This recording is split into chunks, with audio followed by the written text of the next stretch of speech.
Okay, so next topic of discussion is granulomatous inflammation. देखिए ये भी हमारा पैथोलॉजी का नेक्स्ट टॉपिक है, ग्रैनुलोमेटस इन्फ्लेमेशन, यानी कि इन्फ्लेमेशन जिसके अंदर ग्रैनुलोमा फॉर्मेशन होती है।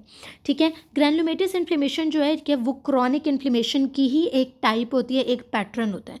ठीक है, तो it is a pattern of chronic inflammation and it can be induced by the persistent T cell response to certain infection like TB के अंदर ग्रैनुलोमेटस इन्फ्लेमेशन होती है, इम्यून मीडिएटेड डिजीजेज में ग्रैनुलोमेटस इन्फ्लेमेशन होती है, फॉरेन बॉडीज़ के अंदर granulomatous inflammation होती है। ठीक है, ग्रैनुलोमा क्या करता है, ग्रैनुलोमा का फंक्शन क्या होता है कि ग्रैनुलोमा जो है वो वॉल ऑफ कर देता है रेजिस्टेंट स्टिमुलस को विदाउट कंप्लीटली इरेडिकेटिंग और डिग्रेडिंग इट। परसिस्टेंट इन्फ्लेमेशन की वजह से फाइब्रोसिस होता है और ऑर्गन डैमेज हो जाता है। तो बेसिकली जो हमारा ग्रैनुलोमा बनता है ना, ग्रैनुलोमा, ठीक है, वो क्या कर देता है, जो भी ऐसा रेजिस्टेंट स्टिमुलस है, ठीक है, उसको डिग्रेड नहीं करता, उसको इरेडिकेट भी नहीं करता, उसको वॉल ऑफ कर देता है। जब उसको वॉल ऑफ कर देगा, ठीक है, तो उससे फर्दर डैमेज को जो है वो प्रिवेंट कर देगा। ठीक है, लेकिन परसिस्टेंट अगर इन्फ्लेमेशन रहेगी तो अल्टीमेटली हमारे पास क्या होता है, उस पर्टिकुलर टिश्यू का फाइब्रोसिस हो जाता है और अल्टीमेटली ऑर्गन का डैमेज हो जाता है। हिस्टोलॉजिकल फीचर्स बहुत इंपॉर्टेंट हैं, बहुत ज़्यादा पूछे जाते हैं। ठीक है, एमसीक्यूज़ के अंदर। तो हिस्टोलॉजिकल फीचर्स क्या होते हैं ग्रैनुलोमेटस इन्फ्लेमेशन के? सबसे पहले हमने देखना है कि ग्रैनुलोमा जब हम उसको हिस्टोलॉजी में देखते हैं तो हमें क्या नज़र आता है। It is a focus of epithelioid cells activated macrophages with abundant pink cytoplasm. This is an MCQ जो पास पेपर्स में आ रहा है वो ये आ रहा है कि एपिथेलॉइड सेल्स किससे बने होते हैं। तो एपिथेलॉइड सेल्स जो है वो एक्टिवेटेड मैक्रोफेजेस होते हैं, ठीक है, जिनका एबंडेंट पिंक साइटोप्लाज्म होता है। ठीक है, तो ये जो एपिथेलॉइड सेल्स होते हैं ये सराउंडेड होते हैं by lymphocytes and multinucleated giant cells. ठीक है, और वो मल्टी न्यूक्लिएटेड जाइंट सेल्स भी फ्यूजन ऑफ एक्टिवेटेड मैक्रोफेजेस से बनते हैं। अब हमारे पास दो तरह के ग्रैनुलोमेटस इन्फ्लेमेशन के अंदर दो तरह के ग्रैनुलोमाज होते हैं, केजिएटिंग ग्रैनुलोमाज होते हैं और नॉन केजिएटिंग ग्रैनुलोमा होते हैं। ये प्रीवियसली हमने नेक्रोसिस में डिस्कस किया था कि केजिएशन क्या होती है, नॉन केजिएटिंग क्या होता है। केजियस नेक्रोसिस था जिसमें हमारे पास कॉटेज चीज़ लाइक अपेयरेंस होती है। ठीक है, सेंट्रल एरिया ऑफ नेक्रोसिस जो है वो प्रेजेंट होता है जिसमें कॉटेज चीज़ लाइक अपेयरेंस होती है। ठीक है, और ये मोस्ट कॉमनली हमें किससे मिलती है, हमें टीबी के अंदर मिलती है और हमें फंगल इन्फेक्शन लाइक जो आपके पास होता है हिस्टोप्लाज्मोसिस वगैरह के अंदर हमें ग्रैनुलोमेटस केजिएटिंग इन्फ्लेमेशन मिलती है। नॉन केजिएटिंग ग्रैनुलोमा होता है जिसमें कोई central necrosis, caseous necrosis present नहीं होता, इसलिए ये नॉन इन्फेक्शियस इटियोलॉजीज में होता है। और ये मोस्ट कॉमन एमसीक्यू है, बहुत रिपीट होता है कि कौन सी टाइप ऑफ इन्फ्लेमेशन है जिसके अंदर हमें नॉन केजिएटिंग ग्रैनुलोमा मिलता है। This is सार्काइडोसिस। सार्काइडोसिस के अंदर हमें नॉन केजिएटिंग ग्रैनुलोमा मिलता है। ठीक है, तो एमसीक्यू इस तरह आता है कि वो फीवर की हिस्ट्री देंगे, वो हमें नाइट स्वेट्स की हिस्ट्री दे सकते हैं, लेकिन और साथ में वो हमें लिम्फेडिनोपैथी की हिस्ट्री दे देते हैं, हाइलर लिम्फेडिनोपैथी की हिस्ट्री दे देते हैं।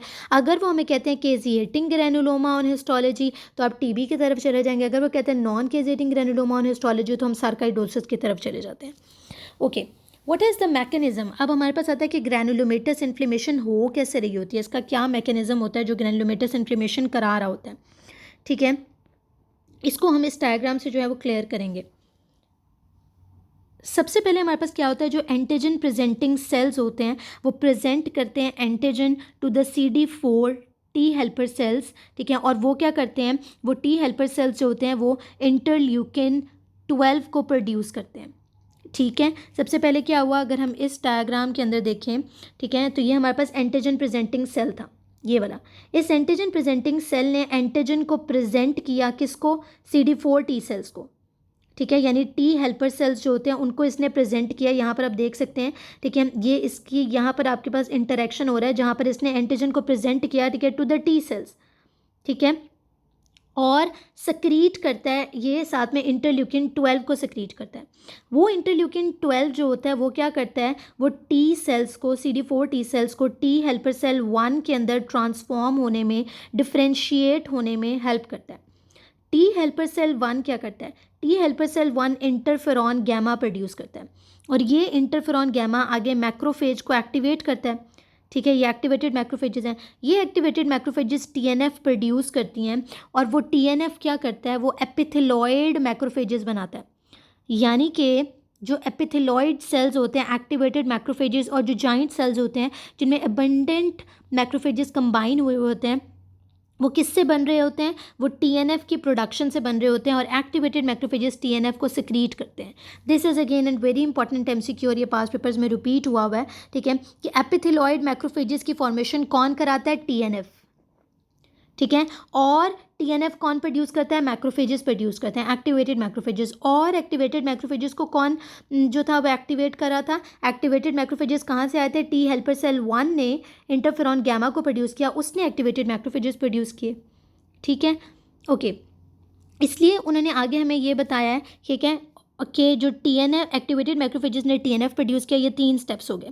अब टीएनएफ ने आगे क्या किया कि जो आपके मैक्रोफेजेस थे उनको एपिथेलॉइड सेल्स में कन्वर्ट किया, एपिथेलॉइड सेल्स ही अबंडेंट अमाउंट में हो जाएंगे तो जाइंट सेल्स हो जाएंगे। और ये हमने पहले पढ़ा कि आगे उन्होंने ग्रैनुलोमा का स्ट्रक्चर दिखाया हुआ है, ठीक है, कि सेंटर में हमारे पास एपिथेलॉइड सेल्स होते हैं, उसके इर्द गिर्द हमें लिम्फोसाइट्स मिल जाते हैं, फिब्रोब्लास्ट सेल्स आ जाते हैं, ठीक है, ये हमारे पास जाइंट सेल्स हैं, ठीक है, जो कि abundant epithelioid cells active abundant macrophages मिलकर जो है वो जाइंट सेल्स बनाते हैं, और ये हमारे पास एक पूरा ग्रैनुलोमा का स्ट्रक्चर आ गया, ठीक है। अब क्या होता है कि बहुत सारी जो डिसैमिनेटेड डिजीज़ेज़ होती हैं, ठीक है, जिनमें हमें ग्रैनुलोमास मिलते हैं, ठीक है, हम उनमें एंटी टीएनएफ थेरेपी करते हैं। अगर हम एंटी टीएनएफ थेरेपी देंगे तो टीएनएफ क्या होगा, इनहिबिट हो जाएगा। जब टीएनएफ अपना काम नहीं करेगा तो सिक्वेस्ट्रेशन ऑफ ग्रैनुलोमास जो है वो हो जाएगी और ग्रैनुलोमा जो है वो ब्रेक डाउन हो जाएंगे, ठीक है। तो इसलिए लेटेंट टीबी के लिए हम जो है वो हम before starting anti TNF therapy हम चेक करते हैं कि पेशेंट को लेटेंट टीबी तो नहीं है, ठीक है। अच्छा, एक और पॉइंट उन्होंने दिया कि it is associated with hypercalcaemia due to increase alpha 1 hydroxylase activity in activated macrophages resulting in increase vitamin D activity. वो कह रहे हैं कि जो आपकी ग्रैनुलोमेटस डिजीज़ेज़ होती हैं वो क्या होती हैं, वो हाइपर कैल्सीमिया कॉज करती है। अच्छा, ये बड़ा इंपॉर्टेंट फीचर है जो सार्काइडोसिस के सिनेरियोज़ में अक्सर पास पेपर्स में दिया हुआ है। हाइपर कैल्सीमिया की बात उन्होंने की हुई है।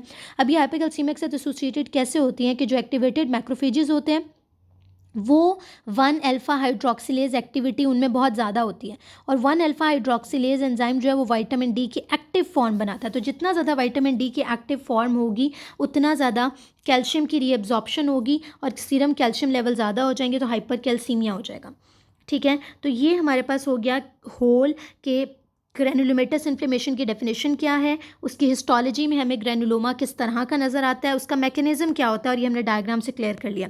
लास्ट पॉइंट जो बहुत इंपॉर्टेंट है जो इसमें हमने देखना है कि ग्रैनुलोमेटस इन्फ्लेमेशन के कुछ इन्फेक्शियस कॉजेज़ हैं जिनकी बात हमने पहले की कि जो केजिएटिंग ग्रैनुलोमा कॉज करते हैं, जिनमें केजियस नेक्रोसिस होता है, सेंट्रल नेक्रोसिस होता है, और कुछ नॉन इन्फेक्शियस कॉजेज़ है जो नॉन केजिएटिंग ग्रैनुलोमास कॉज करते हैं। इन्फेक्शियस कॉजेज़ में सबसे पहला कॉज आ जाता है बैक्टीरियल कॉज।